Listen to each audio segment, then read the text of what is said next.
Before we get started, here are a few honorable mentions.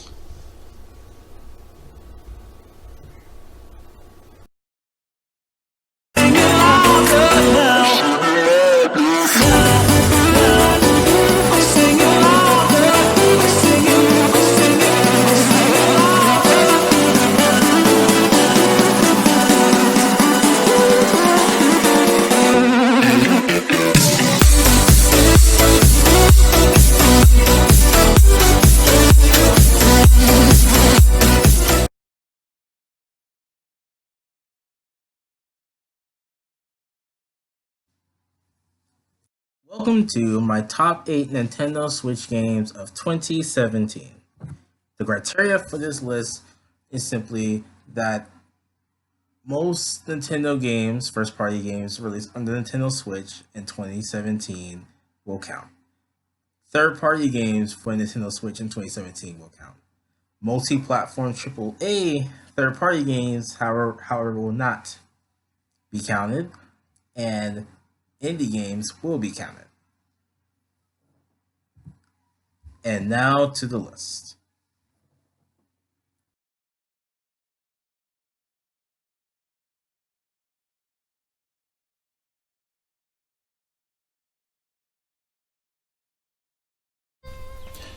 Golf Story.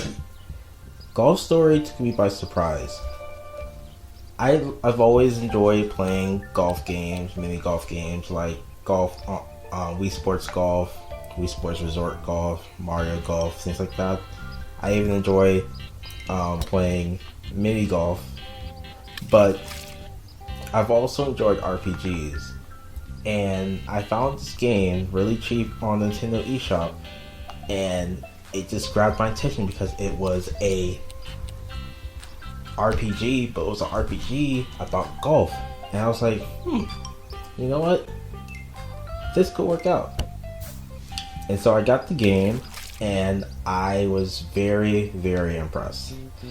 The one thing I really love about this game is that it's truly an RPG. Like, there's truly a story. It's not just a 2D golf game. Like, you are this character who's gone through all this childhood development, and he's lost his way, and you have to basically bring him back to his stardom. So the story is amazing, the characters are funny, the worlds are super funny because it mixes that realism with a lot of fantasy aspects. But the number one thing that really makes this game pretty solid is the physics. The golf physics in this game is spot on. Now, I don't play like professional golf, but I understand the difference between, your different type of clubs, like the drivers and the goal, and how you're supposed to try to get your birdies and pars and things like that. And this game literally has all of that. It makes you really feel like you are playing.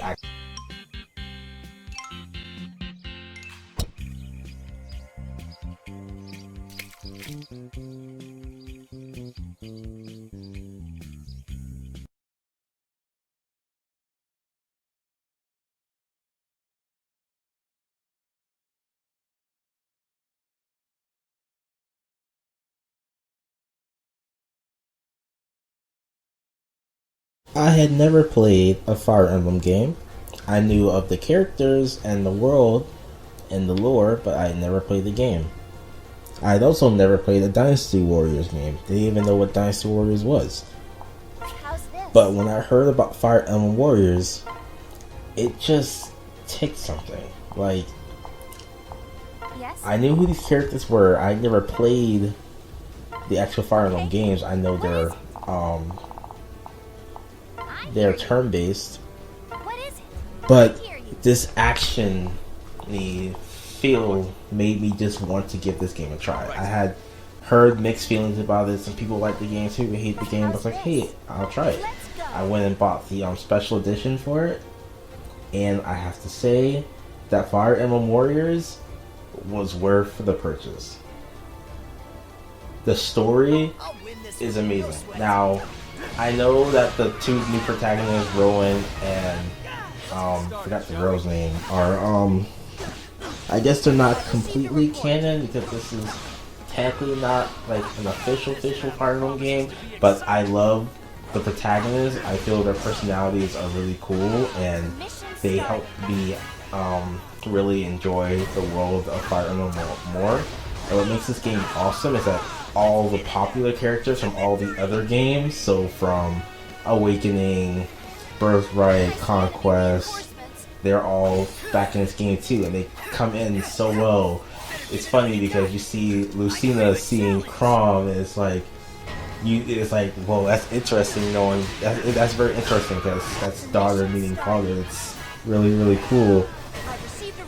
Also, one thing I really love about this game is simply the combat system. Now, the combat is normal hack and slash combat, but the progression system is really cool because you level up, but you can you have what are these like strength brackets where you can strengthen different aspects of the character, and it's just really, really enjoyable. Overall, this is a pretty good game.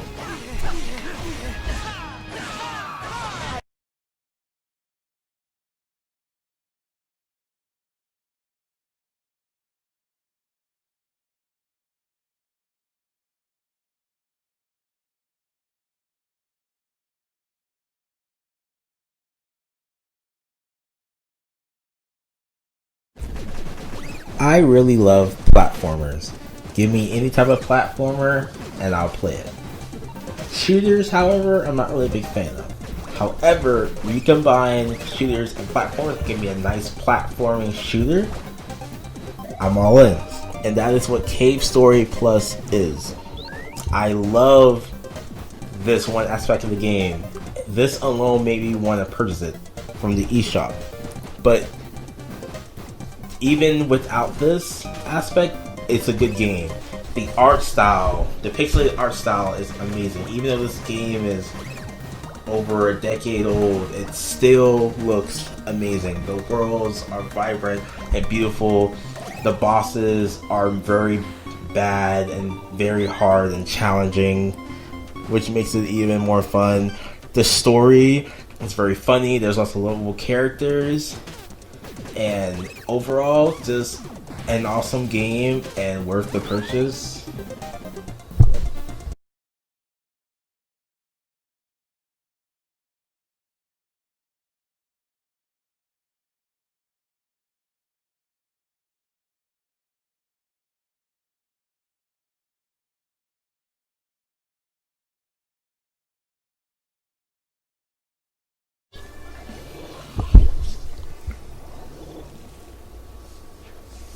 I grew up playing shooters like Halo.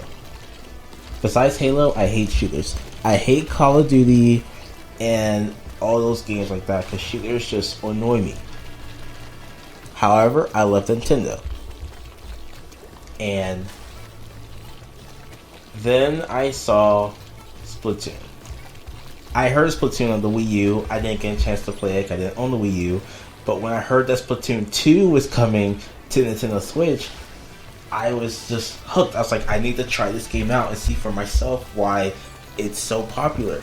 And I did. I got it on launch day. I got the special Splatoon Pro controller, and it's amazing. Like, it's beautiful. Like, it's really, really beautiful. All the vibrant colors, the maps you do for multiplayer are all amazing. The story mode, though kind of short and can get kind of dull sometimes, was still very challenging. I really, really like the challenge. And I just really feel like I can. This is a game, this is a shooter that I can really play despite my skill level and actually have fun. Of all the weapons in the game, I really enjoy the rollers. The rollers I feel are the best weapons. And honestly, comparing Splatoon to every other fighting, shooter game I've ever played, I have to say Splatoon is one of the best, if not the best, because it just appeals to a wider variety of people.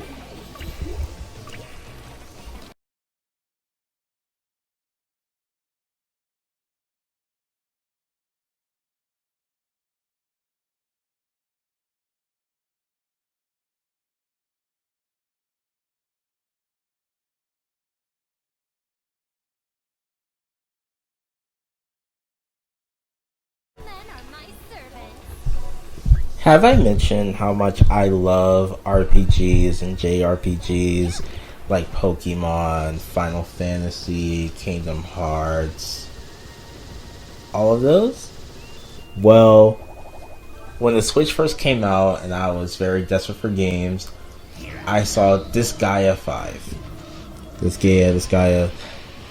And it was weird because I didn't really know if I would be interested in this game. Good news, they had a demo, and from the demo, just from the opening scene of the demo, it got me hooked. I instantly had my favorite character of the entire game just from the intro, and then I played the demo. And this game became so needy that I immediately bought the game as soon as it was released in North America. This game has some of the best dynamic storytelling elements ever. Like, the story is vast, long, and deep. Just when you think you know something, something else happens and make you rethink what you think you know. All the characters are interlinked, even when it seems like they have no connection at all. And your main protagonist, although he is the main protagonist, he also isn't the main protagonist, and it's really cool. And the one big plus to this game is that you can level up everything. And I mean everything. You level up your characters, you level up your weapons, you level up stages, you level up so many things, and you can even create custom characters. I created one of my own, and it's really, really cool. So definitely, this is a must-have game.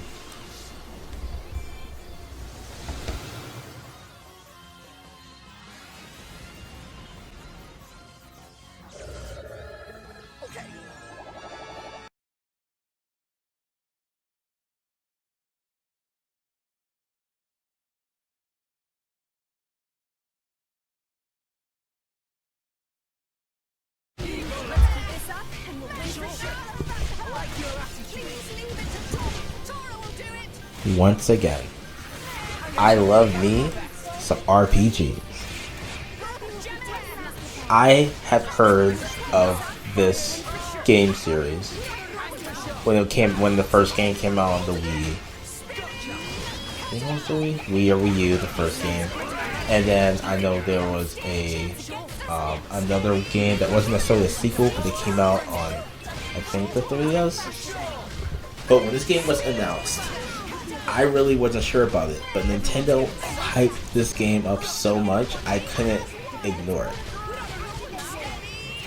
And this game turned out being one of my favorite games that I've ever purchased for my Nintendo Switch.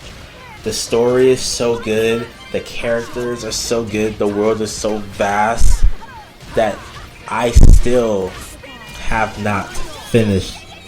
I'm like maybe 35% into the story because I'm over here enjoying this game. The worlds are so vast and beautiful. Like, you travel on these creatures known as Titans, and you battle with these other creatures known as Blades, and you yourself are a driver who controls the Blades. It's so amazing. The combat system at first took some getting used to because you're not really like, it's not like it's real-time combat, but it's not real-time as if you're like mashing buttons. It's more so you're auto-attacking, but you're comboing and doing big attacks when you need to. And at first I thought it would be boring, but no, it's very tactical, it's very challenging, and it's very fun. There's tons and tons and tons of regular blades, rare blades, and legendary blades. The characters, every single character was so memorable. Even the characters that you were meant to hate, you had to love because of how much you hated them. It was so amazing. And just as far as I'm into the game right now, this game isn't afraid to make you feel emotion. Already into the game, I've already cried for a character, and that's something. I've never really been moved as much as I've been moved in this game. The story is so deep, especially with the flashbacks to the past, and you learn more about these characters that way. It's so amazing. And one thing I really love about this game is that the plot is like a representation of our own reality. As you go deep into the game, you find out a lot of people's pursuits and goals, and at the very end, you learn some deep stuff that really makes you think about who you are, about the world, and about, you know, like who you are, what your beliefs are, how you identify as, and your relationships with people, things like that. This game is very deep, and I love that about this game.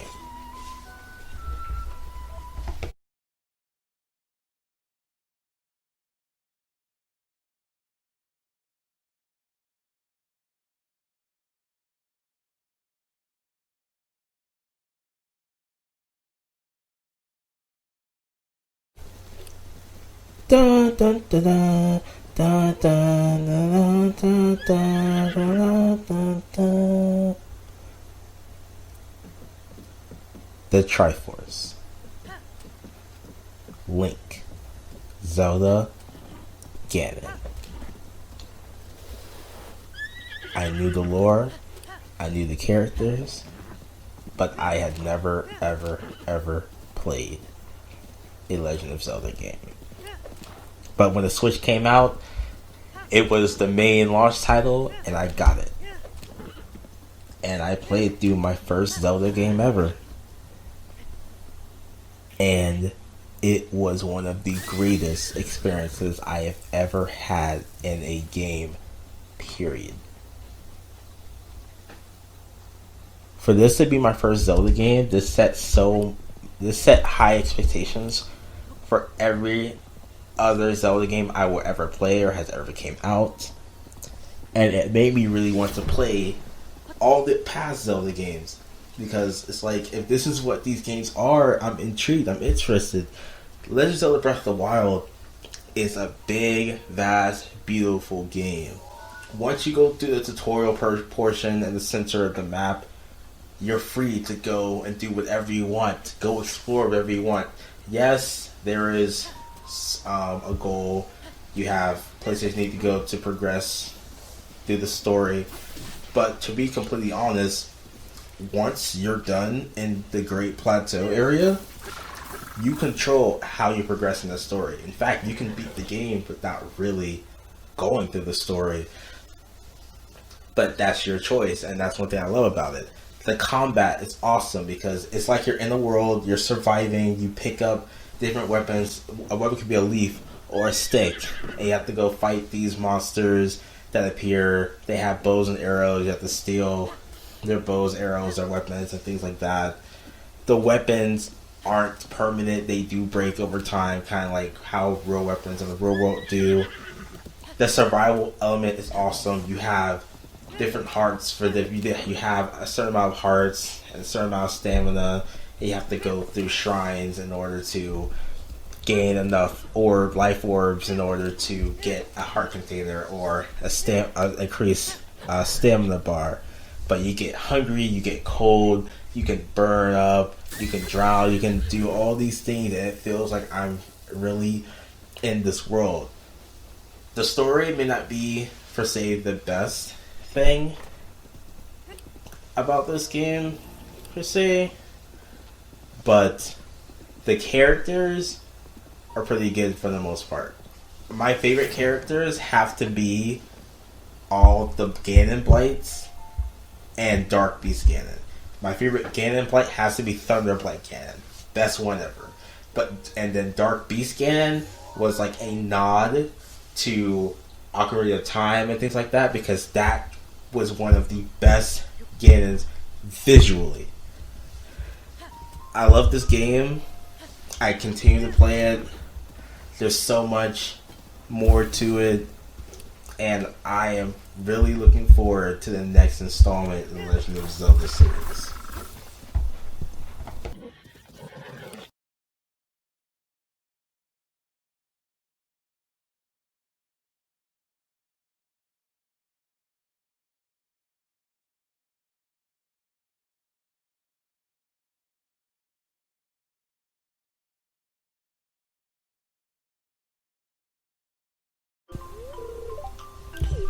Old MacDonald had a farm. E-I-E-I. No. I hate farming games. One of the games I love simulator games, but I hate farming games. All the farming simulators, they suck. They literally suck. And yet, my favorite game on the Switch of 2017 is a farming simulator. But it's more to the farming simulator. Stardew Valley, an indie developed game for $15 on Nintendo eShop, developed by a single individual, is my favorite game on the Switch in 2017, beating Legend of Zelda, Xenoblade, and all the other big RPGs. But how? Simple. It's a farming simulator, but it's more than just that. It's a life simulator. And I love life simulator games like The Sims. In this game, you're a farmer. You inherit your grandpa's farm. And you're told that you're a farmer. You have a farm to raise. But that's not what you have to do. You don't even have to farm ever on your... you don't have to do any farming ever. There are some other things you can do. You can go fishing. You can go crabbing or using crates to capture crabs and other treasures. You can go foraging. You can go into the mines and fight creatures and get treasures that way. There's so much more to the game besides just farming, and that's what makes it awesome. The world is very beautiful, visual. There's lots of multiple different stories going along, but everything is dependent on you. The townspeople is full of multiple different characters and their different stories and backgrounds and things like that.